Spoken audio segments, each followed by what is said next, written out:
So I'm not very good at this, but obviously a little bit of an unboxing. I got the Raymarine ST1000 because obviously I'm only a little boat. I thought I'd see how it go, and if not, it can be upgraded at some point. But I was interested, and I've looked into how I fit the bloody thing, how it works. I've got it, so I'm going to hopefully do it to Orca and using NEMA. So obviously there's a lot of different connections to get from that back to NEMA, so the autopilot can work off of Orca. But the first thing was like how to bloody fit the thing. And I've been wondering a little while whether this is going to work and whether it's been done before. So I brought it down today just as a bit of a dry run, and sometimes things just work. That's going to need, as I understand it, hardly any adjustment.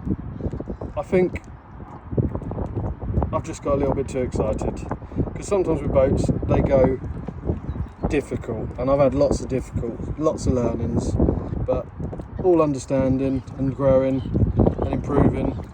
But to find something that works like that, that's already been done before for me, so I don't have to do it, it's already thought of, and that means I might well be able to connect into some of these old sockets. I don't know how the wirings work, but it's got to be perfectly plugged in.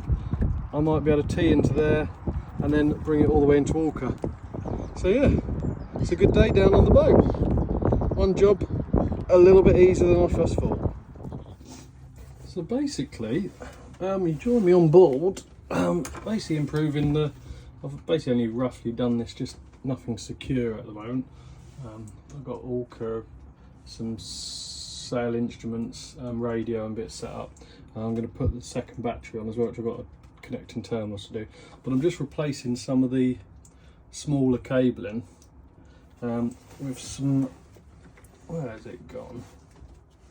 I'll find.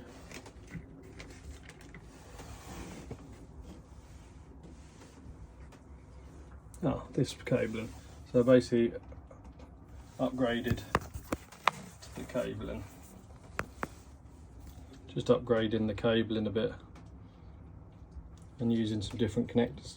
The original heat shrink I got was a bit too big, so I've got a selection of different heat shrinks, some different connectors rather than the chock block. I'm just using the lighter at the moment just to heat shrink them. So very crudely just playing around getting the connections a bit better, and then I'm going to look at how I mount the control panel in that area there. I've got the solar panel to wire in as well to keep the batteries charged up, and we've got to create some sort of step and battery part here, so it'll act as a step and a battery area. I don't know how we're going to see this, but I'll try and reconnect to the Orca core. No core paired. Obviously the battery's been off, unable to pair. Make sure your internet connection paired. Account permission, try again. Let's just see. I think if I go to internet, I think I just need to share Wi-Fi. There's no Wi-Fi. I connect to my iPhone. It should be a different situation.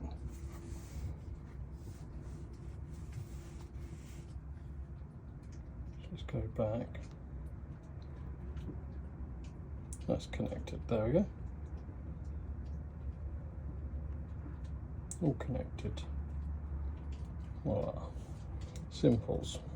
Right, so another little job we're trying to do is, this is where we used to have a compass that was broken and not working at all. We have obviously taken the compass off, and we did have trouble fitting this twin instrument mount, which I believe is for like a center console. It should have like channels, but what I've had to do is cut the channels away as much as you can see on the sides to get it to fit in the hole. But I want to be able to mount two instruments, so I don't want to make any more holes. So we did have to temporarily block it up because we weren't quite ready to fit it after I'd taken it out.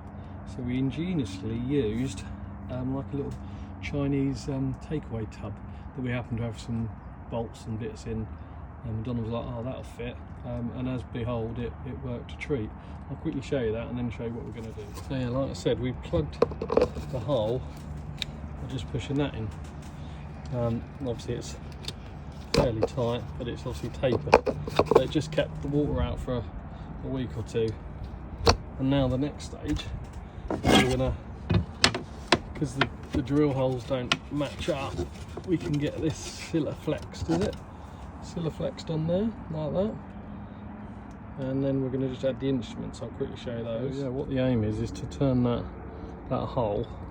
I will have to sort of bead it or seal it a little bit along the top, but we'll see how it goes. But to turn that one hole, there we go. So the idea is to turn that one hole into a 2-instrument area, because we're a little bit low for space on this. I've got the covers and bits, and they'll be mounted there then. A vast improvement. The wind is a wireless wind, and then obviously the depth sounder is using the depth connection that was already on the boat. Both have been tested and working. So yeah, a little quick win today. So we've just gone for this Ridge Monkey solar panel charge that I had in the from our fishing tackle shop. I've crudely connected it up to what I was going to use for our big solar panel charger, and I've got it going to the battery. So apparently it's trickle-in charging the battery. So let's just turn the power on at the same time. I've obviously got, let's turn that on. That puts up to 10.3 volts coming in. So when we put this on, hopefully,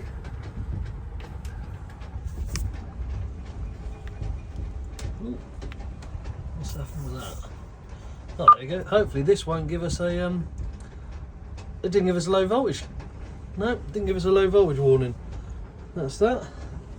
That's that. So I've got the step sounder on and the sailing instruments. So I've got the wind, got orca on, NEMA obviously working because it's all coming through. AIS, solar charging, solar panel, and then if we look out here,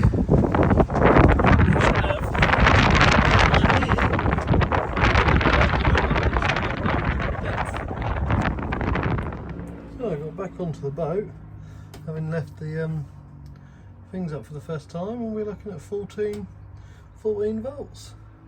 So we'll give her a turn on, see what happens.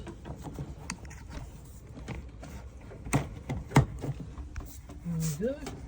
Showing 13.7 on there. Put on the depth sounder. On the radio. Takes down to 13.8. I should get orca on as well.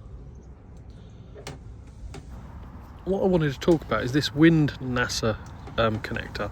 Now basically I've got Clipper wind instrument which is on NEMA 0183, but orca's on NEMA 2000. So I've used that little connector block to convert it so that it will display on my orca system.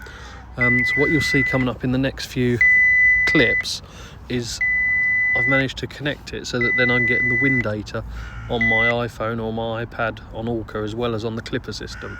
So we'll see that. The other thing I'm going to be working on is, it's just coming up now, so this is the wind data you can see on there. I'll try and show it a couple more times. So it is showing that there, and you can flick through them. The other thing I'll work on is the autopilot. Now the autopilot should take a bearing, but it's not being found at the moment, so I need to connect my NEMA Sea-Talk to my NEMA 2000 so that then the bearings that are on the Orca pilot, I guess, your chart plotter as such, the bearings will be on here. So during the line, the bearings on the degrees will be, I think it should show it in a second, so it'll give me a set of degrees, and then that information will be fed back into the autopilot to steer us along the course. I think it's just coming up here as you zoom in, recommended course and degrees, but I'll try and give you a bit more information on that next time.